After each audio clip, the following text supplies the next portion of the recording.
Hi guys, this is Abdul Ghafoor with the Teaching and Learning channel. Today I'll be telling you check for understanding. If you're a teacher, okay, this is a major component of your class strategy that you have to keep follow up your students and check understanding. Okay, that either the students they are getting you or not. So in simple words, it's a follow up or it's a kind of it's an assessment that you are complying into the classroom. So that is a teacher's strategy that he or she has to embed this strategy, check for understanding in her class. So I'll be telling you what exactly check for understanding is, okay, and what are the examples of check for understanding. I'll be giving you a very quick review of that. So here is the meaning of what is the meaning of check understanding. So it's a continuously verifying that students are learning and what is being taught while they are being taught. Okay, so teacher has to keep checking that students are getting them and it's they are on the track. What content he or she planned, she has to track step by step.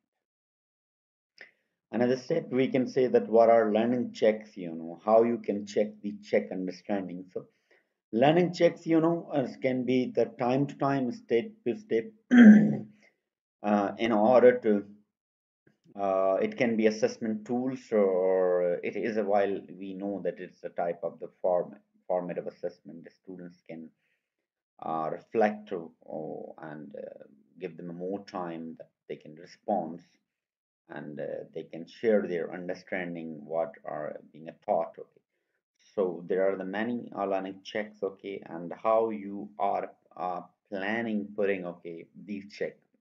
So the checks, each check should be after every subtopic or theme of the point once you taught them, and you have to inquire that students got or not, okay, and they have to show their reflections on it. Why is check for understanding is important? It's we know that it's a formative assessment which teachers identify the learning goals, what he or she set the targets in on that planning. Okay, that he or she has to get the feedback from the students. Okay, and check the concept of students are clear or not. So how you gonna what check for understanding or what checks you can apply? Okay, I'll be giving you a few examples here that you can write just yes or no answer, because you have to enforce the students. They have to come up with the ideas and they have to speak and answer to the properly while giving the logic and reason about that. They must show their point of view as well as so another thing, ask students to reflect, okay, during last 5 minutes of the class. Students to reflect the lesson, okay, what they were being taught, okay, and they have to reflect in a different, if they have to speak about, they have to speak if they have any sheet they have to do, if there are any practical work they have to perform. Okay, so there's several ways that you can ask students to reflect their knowledge. You can use the quizzes of, give them a short quiz at the end of the lesson that the topic you have covered, okay, they can reflect about that. You can ask students to summarize what they have learned and paraphrase the lesson, and they can be done orally. They can explain it, okay. They have to write it, okay. There's some, you can a one question quiz as well as, you can use the hand signals as well as, ask them, okay, that either this statement is true or not, okay. You can use 1 minute answer as well as, you can use the urgent responses for that, okay. And here you can use a variety of, so teachers should use enough and different individual and whole group techniques in order to check the understanding. So once again, you can ask the questions, you can ask them to reflect, you can conduct the quizzes, you can summarize, you can use worksheet, you can use practical work. So this is the actually to understand that the students are learning, they are getting you or properly or not. So this was the uh, guys, I wanted to share about the check for understanding, which is the most important thing as a teacher while you are teaching in the classroom. You should take care of these things that you are tracking the students, okay, and they are getting to you. So if you like this video and for more videos like this, okay, don't forget to subscribe and comment on this channel. I will be meeting with the next video about the curriculum and common course section for playlist. Okay. So till that, bye and see you in the next video. Thank you so much. Have a good day.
Definitely, standard algorithm is a strategy. How about a calculator? Is that a strategy? No, a calculator is a tool. It's not a strategy. All right. How about compensation? It's a strategy. Oh, Giselle's hand is raised. Giselle, you have something to say about compensation? Checking for understanding is really important during a lesson because if you don't know where scholars are as you progress through, you're going to assume that everything is fine. You're going to get to the end, you're going to give them a quiz, and everybody's going to fail. You're going to wonder, what went wrong? Whereas if you check throughout the lesson, all of the progress very often, repeatedly throughout the lesson, you will have a better understanding of this component was missed or this component was understood so I can move on. And if it was a missed piece, you can go back and attack it right then. Whereas if you wait until later, you might not realize where the error was. I used thumbs up, thumbs down to the side to sort of determine what their understanding was of a concept or of my directions even. And I also used, I believe it's called fist to 5. So there's a spectrum of 1 to 5, and then where do they lie on that spectrum? Okay, so now we're going to test each strategy. I'd like to see where you fall. Expanded algorithm. Okay, if you're a 1, I want you to glance around and look for somebody near you who's a 5. See any 5s? All right. Keep that person in mind when you need to do an expanded algorithm. Next. Based on the information that they gave me for which strategies they felt they were fully proficient in and that they thought they were an expert and could actually teach as compared to all the other different levels, the ones that the majority of the class thought that they were an expert and could teach or could at least solve independently without any assistance, I didn't feel the need to revisit those today. However, I pulled scholars for small group according to the strategies at which they identified themselves a 1 or a 2 where they were really struggling, and that actually identified 2 separate strategies on which we needed to focus. So I had the scholars who didn't need help with that strategy working independently, while the ones who did need help come back to the small table. Relieved. She wasn't really. Yeah, when she found out that the Would it be like another one would be when like she started talking with the daughter. secretive? Like Why? because she didn't want to tell anyone about her sickness. When the bleeding the stopped, author. if she felt. Oh. How would you put that? So one method I use to quickly and easily check for understanding is whiteboards. So the students will write a response on the whiteboard and then hold it up and show me what their group talked about. Boards up. Hold up your boards. Every group, hold up your boards. Ooh, we got some great lists here. This is going to be tough. So when I check for understanding, it gives me the opportunity to see if they've understood the material or not. So sometimes if it looks like everyone's understood the topic, then I can keep going. But if some students are still struggling, I know I have to go back and reteach that concept. Después, agarren el dibujo después, voltea con tu compañero y dile qué está pasando. Después. Oh, no escucho, díganle a su compañero. Después.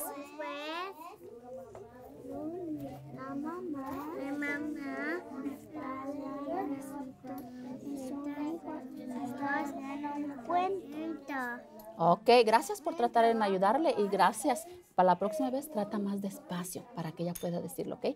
Today the strategy that I use is called Rally Robin. And Rally Robin is when they partner up with a student and they talk back and forth. When I do Rally Robin as a teacher, for me to check for understanding, I go around the tables, I get close to the partners, and I listen into the conversation.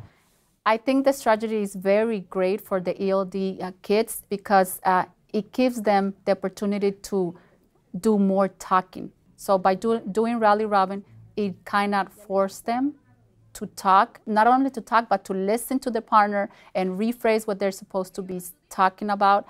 Sometimes you're gonna find kids that they didn't understand the topic or they're not understanding what they're supposed to be doing, and it's okay. I just go back into the carpet and we reteach it. I might not do it the same day because it's just too much, but the next day I will back, reteach it, model it, and practice it with the class. Amelia. Take that same equation, the actual full equation, and balance it. You may need to write it out. I think checking for understanding is so important to do during the lesson just because if you wait until the end of the day, end of the week, end of the unit, it's too late. You need to be able to understand their misconceptions early and then address those misconceptions rather than letting those misconceptions snowball. The main method I used was Plickers, which is an online tool where students provide answers in paper form and then I scan the answers for them and they get uploaded into the computer. And the answer was C. All right. 4 is my only one, right? Some of you chose 1 and 4. What type of reaction is 1? I think Plickers is great because it requires only me to have technology. There's no student use of technology, so you don't have to worry about 30 different devices all functioning at the same time. You don't have to worry about the students having their own technology. It's just my piece of technology, and they just need a piece of paper. So I want to talk to you about my friend Pedro. Pedro's trying to raise some money just to buy some stuff for himself. And he decided to collect some aluminum cans. Can I get somebody to read that aloud for me? How about each math day I try to start with something we did the day before, and usually it's a word problem that they have to read, they have to think about, and they have to do the work right on their whiteboards, which I can see very, very quickly, whether or not they remembered what they did yesterday. I like to use this basically because it's a simple way to check to see if they understand what we did the day before. So as the students are working independently or with partners, I like to go to first start with the high student. If I walk by, sometimes I don't even say anything to them. I'll just walk by and I'll look and I'll say, okay, they've got it. And then I go check a student who may be a middle achiever and see how they're doing and ask them to tell me the steps.